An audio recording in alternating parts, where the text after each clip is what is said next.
Talk to me about the way you guys put together this match. You know, we've talked a little bit about how Royal Rumble matches are put together. We know that Andre the Giant's going to be here. I mean, literally everybody's in here. I mean, even Roberts and Piper have a little bit of a confrontation up front. I mean, all the big stars, though, just a who's who in this one. But we know there's one spot in particular we're trying to build to. Talk to me about what you remember, the way these were structured, who was the agent, how the guys knew what to do here and where and everywhere.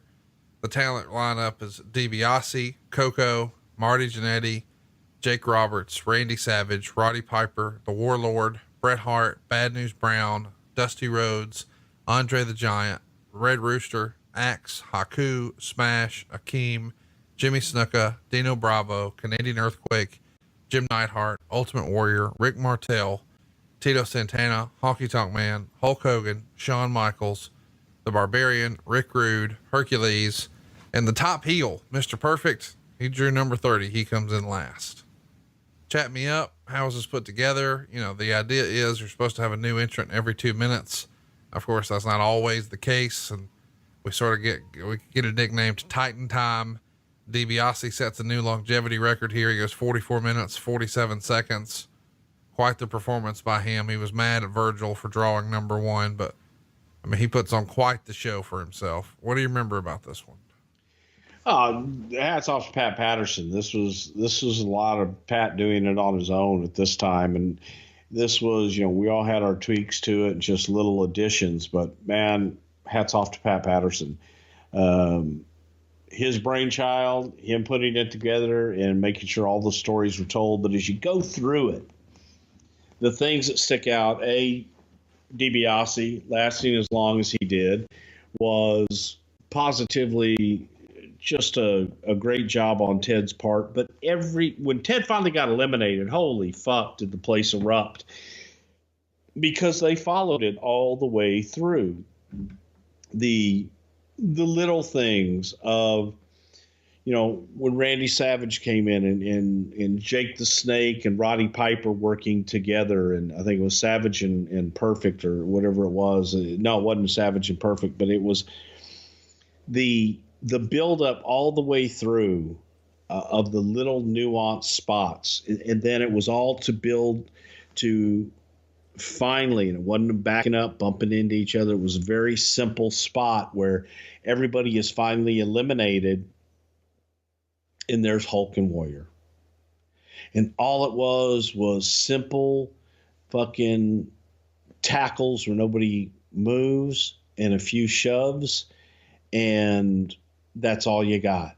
But it was enough that nobody sold anything. You know, the little shit that sticks out when Warrior hits the ring, and I think it was Barry Darso, Demolition Smash, is pounding on his back, and Warrior's not selling a thing, doesn't even know he's there. Just little things like that you watch as you go on. Absolutely fucking superb Royal Rumble from start to finish, all the way through, ending up with Hulk and Perfect at the end, where you're thinking, you know, and this was before the winner went on to WrestleMania. This was all about the Royal Rumble itself having that much prestige, that winning that was like winning a championship. And it was a place where you could set things up for the future, and this set up Hulk and Warrior just perfectly. But again, there were so many beautiful spots, and you and I were, like we said before, about doing a watch along.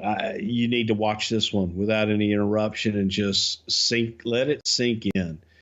Bret Hart, holy shit, Bret Hart coming out to an unbelievable pop. And then when you grab Bret, you watch Bret, he doesn't let him grab his arms all the way behind his back. He holds it. Just the shit made sense, and it was good. And with, you know, very few exceptions, I thought it was a damn near perfect Royal Rumble. Let me ask, because you said perfect Royal Rumble. Perfect's there at the end. He's the last one to be eliminated. He's never lost a match.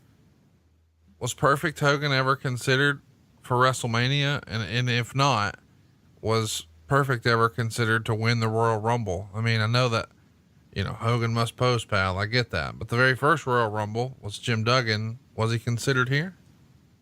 No. And this was all about trying to get to Warrior and Hulk at Mania, but the promotion leading up to it was all about Hulk and Perfect. So you needed to transition that. And this was kind of, in some ways, the blow off for Hulk and Kurt. That's weird. That's the blow off. I mean, the first year it's Jim Duggan. The second year it's Big John Studd. The third year it's Hulk Hogan. It feels like it was quite a delta to get to that point, but still Hogan must pose. Very iconic moment in this show too, where someone in the crowd has painted up a bed sheet that says Hulkamania will live forever. Hogan still has that bed sheet in his Hogan's Beach shop in Florida. It's still displayed there, but it's really iconic, especially in this building, because years later, the first mega pay-per-view for WCW is Flair Hogan, and it's in this same building. And the sort of the mezzanine level, the way the lighting is, it's unmistakable for Orlando. And it's just weird that Orlando's been such a big part of Hulkamania for so long. And you guys couldn't have scripted that fan with the bed sheet any better, could you? Sometimes the unscripted shit is the best. 3 stars. That's what makes it beautiful.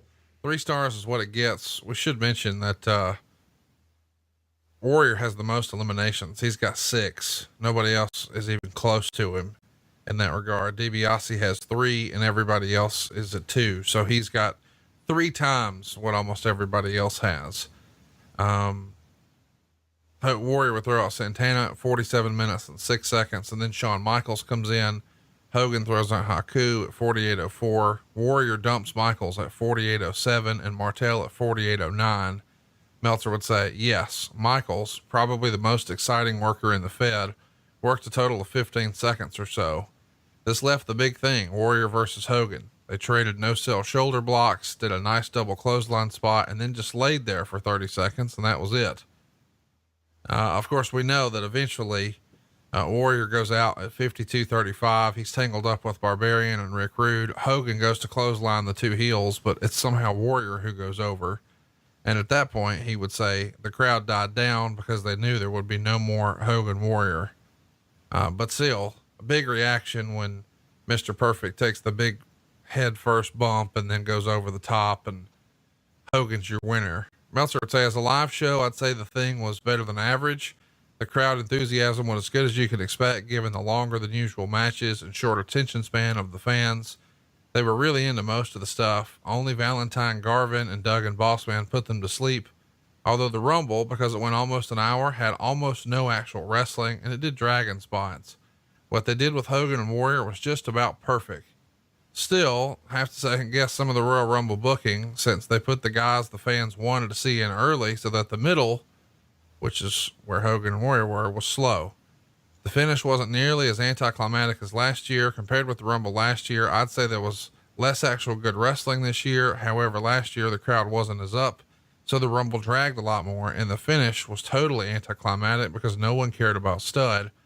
This year, keeping Hogan in until the end kept things from dying down, even when the winner was obvious.